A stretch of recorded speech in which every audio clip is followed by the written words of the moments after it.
matter where we're born, no matter the circumstances, each and every one of us deserve the opportunity for a meaningful life. Our lives are made richer by our ability to impact one another.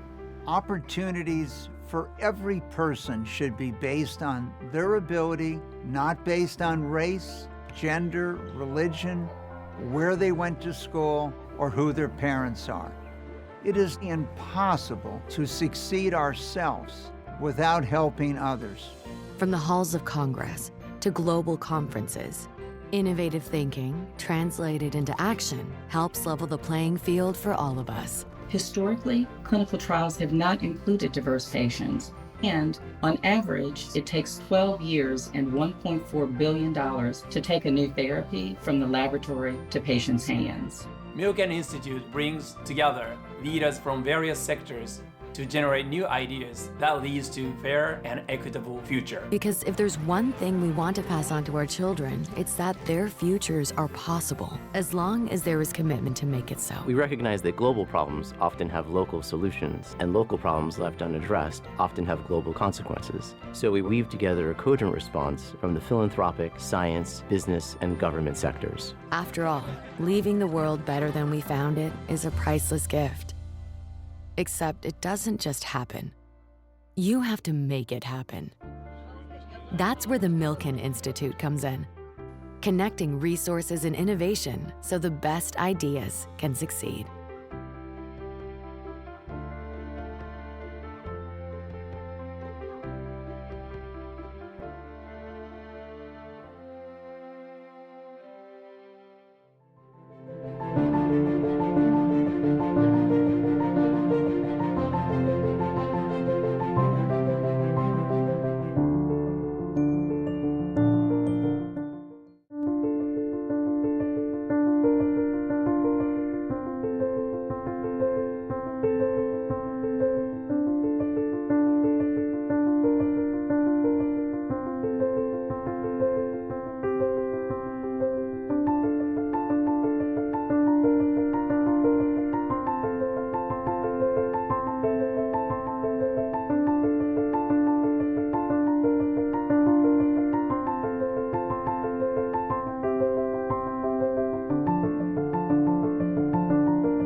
No matter where we're born, no matter the circumstances, each and every one of us deserve the opportunity for a meaningful life. Our lives are made richer by our ability to impact one another. Opportunities for every person should be based on their ability, not based on race, gender, religion, where they went to school, or who their parents are. It is impossible to succeed ourselves without helping others. From the halls of Congress to global conferences, innovative thinking translated into action helps level the playing field for all of us. Historically, clinical trials have not included diverse patients, and on average, it takes 12 years and $1.4 billion to take a new therapy from the laboratory to patients' hands.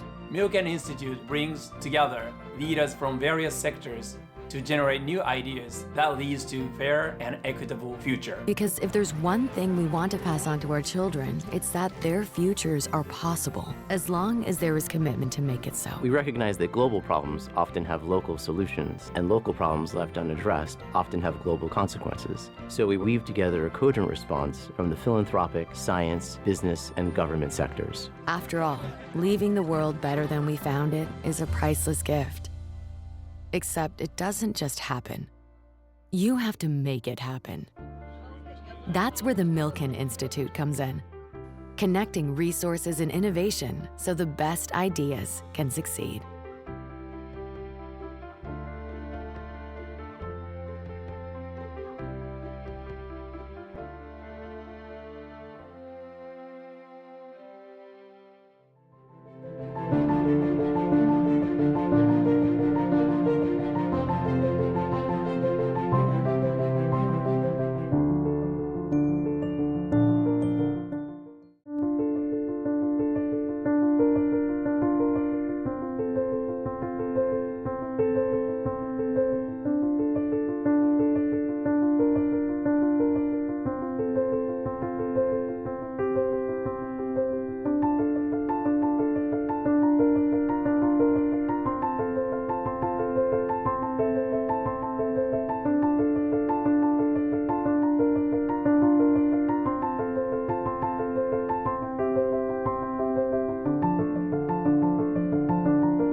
Welcome to the Milken Institute Future of Health Summit. We are delighted to have you join us and look forward to your participation. To kick off the event, please welcome Executive Vice President of Health at the Milken Institute, Esther Krofa.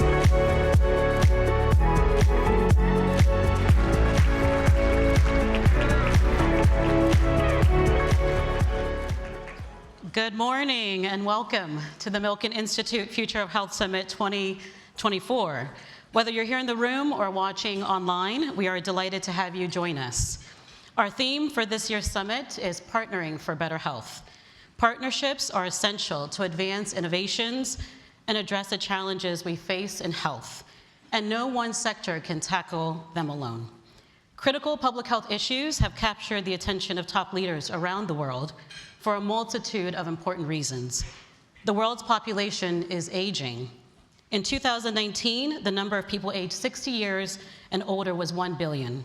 By 2050, this number will more than double to 2.1 billion. Chronic diseases are on the rise. The World Health Organization estimates by 2050, the number of cancer cases is predicted to increase annually to 33 million. That is an increase of 66% from the 20 million cases diagnosed in 2022. Climate continues to impact our health, and the threat of infectious diseases has not diminished since the COVID-19 pandemic. For example, the population of people living in areas suitable for the transmission of the Zika virus is projected to grow by over 1.3 billion people by 2050. Healthcare spending has also increased. The United States spends the most on healthcare out of countries with similar economies, and yet we see poor health outcomes despite this high level of investment. We are at a critical time in accelerating a shift of our healthcare systems toward prevention and early detection so that individuals and communities can lead healthier, more productive lives. In this golden era of science and technology, innovation continues to transform how we prevent, diagnose, and treat disease, changing the paradigm from precision medicine to precision health. Applications of AI and machine learning technology with responsible use can accelerate not only the development of new medicines, but can also transform patient care. But the fundamental goal must be achieving better health outcomes for all. This year, I engaged with many of you across our work at Milken Institute Health to advance our mission, including improving healthy aging, public health, biomedical innovation, and food systems. This work is reflected in our reports, including several publications we're pleased to release at this year's summit, and more to come before the end of the year. Panels during the summit will explore themes and recommendations emerging from these reports. I've also had the opportunity to travel around the world and meet with health leaders. There is a general consensus that the status quo is not working for individuals, communities, health systems, business, and more. We must challenge ourselves with addressing the health priorities that matter the most to communities. The issues we face have no easy answers, but collectively we can make progress. In the wake of the elections at the federal, state, and local levels across the United States, we meet today at a time of great potential. Health is one component of national and global prosperity, and achieving the best health outcomes for individuals and communities is a shared goal. But what will it take to move the conversation from awareness to action? I believe the vital element is partnerships. Over the next 2 days, you will hear from more than 200 speakers across 50 sessions about innovative partnerships, targeted research, best practices, and policy priorities emerging from the fields of biomedical innovation, public health, food, healthy aging, and strategic philanthropy. I hope you walk away from this summit with solutions and examples of how to implement them on the ground, and perhaps you too will form new partnerships. To set the stage for our first discussion of the day, please join me in welcoming the CEO of the Harris Poll to ground us in the moment of consumer attitudes towards health. Thank you and enjoy the summit.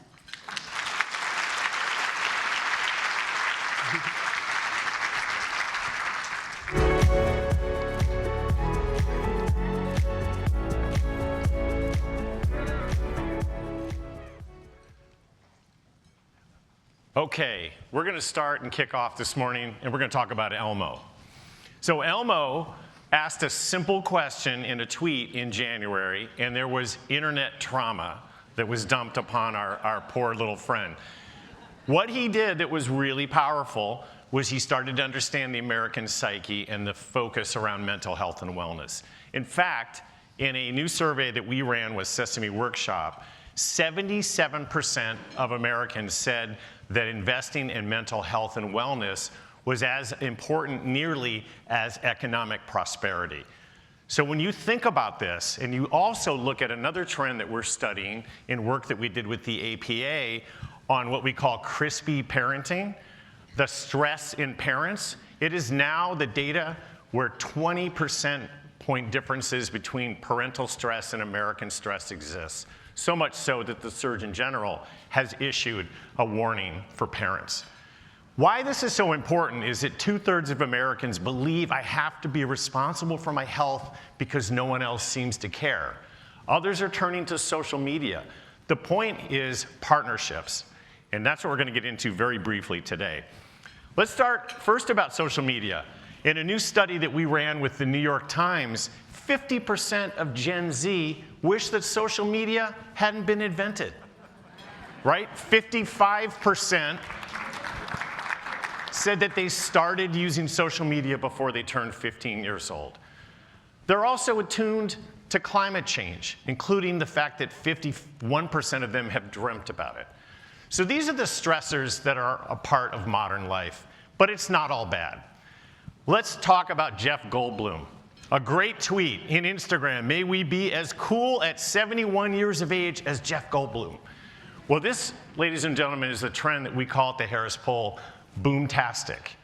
There is incredible energy and enthusiasm around boomers in aging and longevity.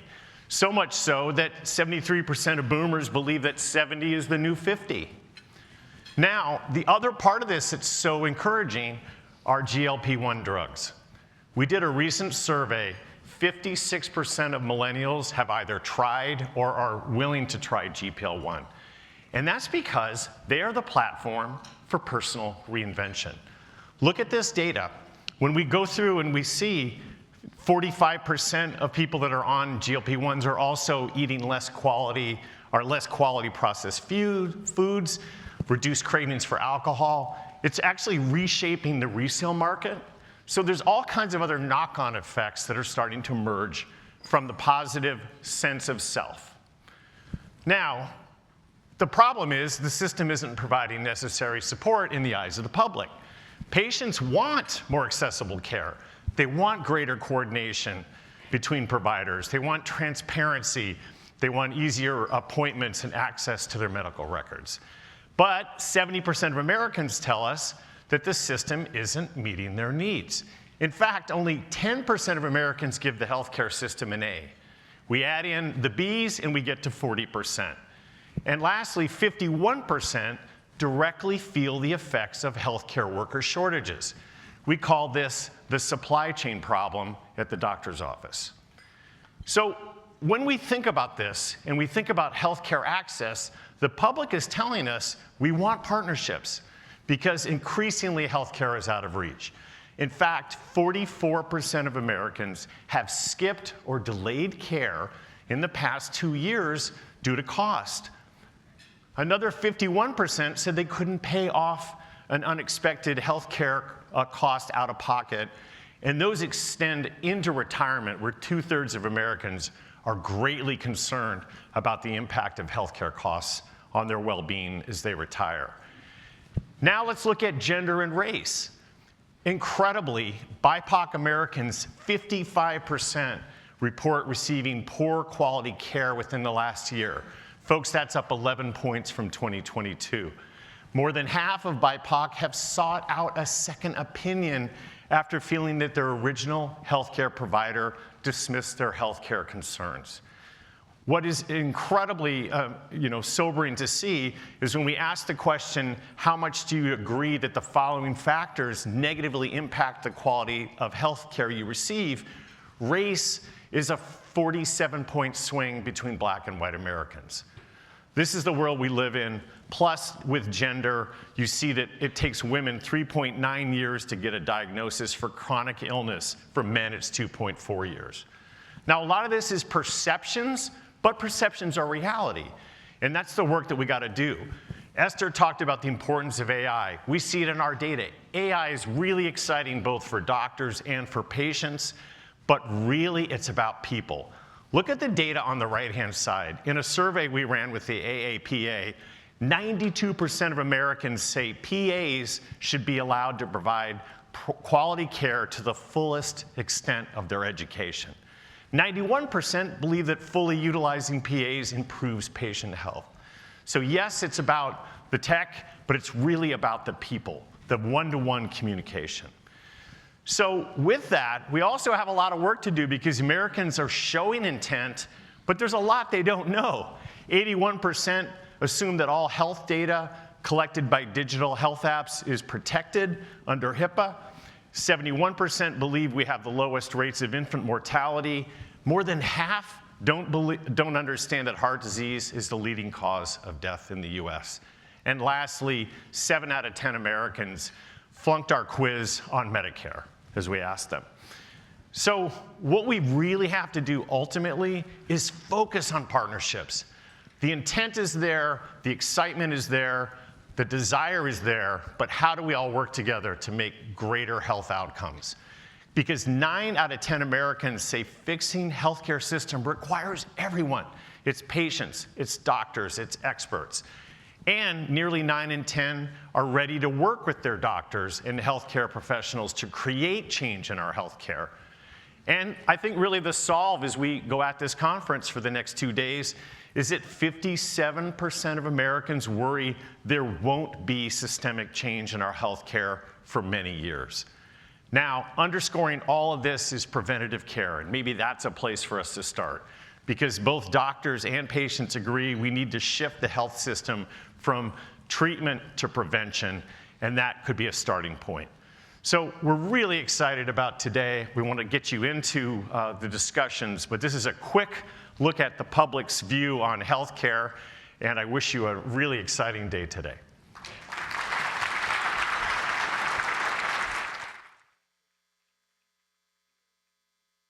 Please welcome to the stage Commissioner